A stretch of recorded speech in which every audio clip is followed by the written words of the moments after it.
And when you come away from an experience like that, I'll tell you that the more you experience that, the happier you are, because the energy is a very, very different vibration than we're used to.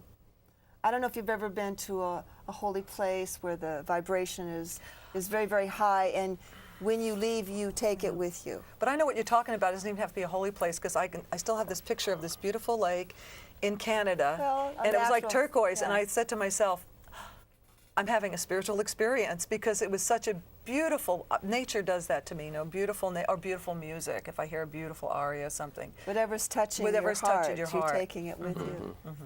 Yeah, we need more of that, we really do. Well, at the same time, nothing extra. Nothing extra?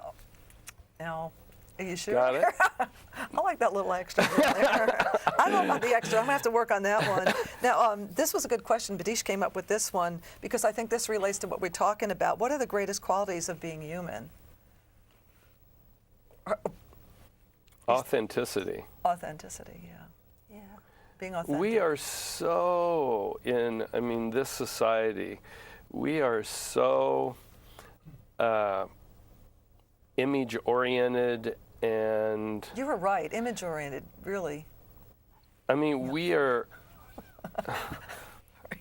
there's a lot to, if I want to use the expression, to be cool, that you have to keep it up all the time. That's a lot, you know, to wear the right clothes, to wear the right car, or drive the right car, and I mean, it's all manipulation. That's a lot, you know, and everything is reinforced in the movies and the books, and you know, to get those strokes, we can self-betray ourselves. Have you come across a culture that's not like that? That aging is a gift, and older people are respected, and that you don't have to have a facelift every 10 years, and that you don't have to wear, I don't even know what a designer clothes, I'm not into designer clothing. I like to look nice, but that you don't have to wear designer shoes. Have you come across some cultures that are more oriented towards?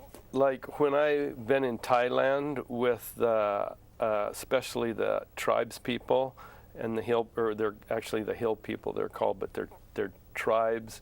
And when you get back to those, you know, the indigenous people, you see some real incredible beings. I mean, their hearts are, I mean, these people have nothing. I mean, look what we have. I know. And and a lot of us are still unhappy with everything that we have. And these people will give you their last tortilla or their last bowl of rice or whatever, what was happily. And who's to say that they don't have everything they need, and that they don't manifest what it is that they need, living that close to the earth and that close to spirit? I mean, it's like the tribe in Australia, Aborigines? the Aborigine. They live off the land, but spirit communicates with them. And I think it's one of the most fascinating and indigenous tribes. I don't know that much about the ones in South America, but they all have something that's a common thread, and that is that they are connected to, in their solar plexus and those lower chakras, you understand what I'm talking about, going down into the earth and connecting. And then from the soul mind being here again, they're connecting to what we could call like the father sky. That's sort of a shamanistic approach. But they're connected. What is below is above kind of concept. And our culture, that is so foreign not to want to have the struggle for power and for money and prestige and whatever it is that makes up a false, an illusion.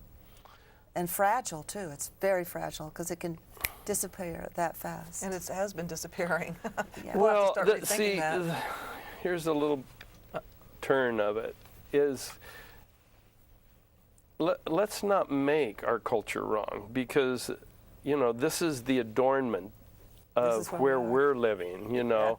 It's the striving. Yeah. Because we really have, I mean,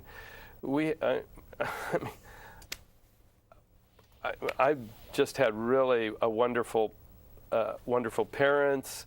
I've had shelter and food. I've had a wonderful life. But it's the striving, you know, when what we have, when we're already so rich. And it's interesting because in Buddhism, what they call the cause of suffering is gnawing dissatisfaction. Ooh. Whatever we have, Yeah. the grass is greener. It's not enough. Yeah. And that's a real, I mean, if that drives your life, you're going to be anxious, irritable. But why is it that way? What are we looking for? What do we think is going to make us happy? I mean, what is it? What are we striving for? What is the goal? I guess not being able to fully rest in this moment. That's right a good here, answer. right now.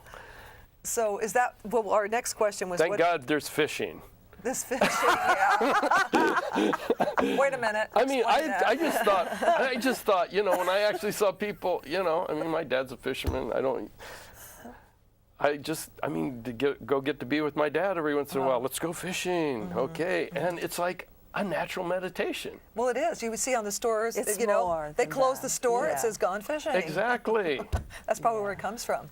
And it's fantastic, you know, to I be think- able to be, I mean, You look at life from a completely different place, because instead of it under the microscope and small, when you said that about your father, I knew that when you go fishing with your father, you're totally present to enjoy every moment you're with your father and appreciate him knowing that you're celebrating him in the moment you're there. You can't give another human being a bigger present than that. You can't I buy agree. it, you can't make it. That is the definition of unconditional love, but it also is a sacred love. Mm-hmm. And it keeps that heart open and that creativeness open. And you bring the best out in another human being. Absolutely. And to me, there's where you're going to stay healthy. There's where you're going to find a prosperity. There's where you're going to find synchronicity, is being alive in that moment with whoever that you're with and recognizing that still there's a discernment. I can't walk down the street and find maybe someone who understands a lot of the things that maybe I'm understanding about certain things that are going on in life. But the fact is if I'm quiet and I listen to them, then I'll find a place in which I can at least empower, nurture, support, do something. Even it's to call them by name. They're in a grocery store, and they've worked all day, they're tired, and they're invisible, and to walk up to them with a big smile, bring up the energy, and go, "Hi, Sally, how are you today?" And just let them feel special.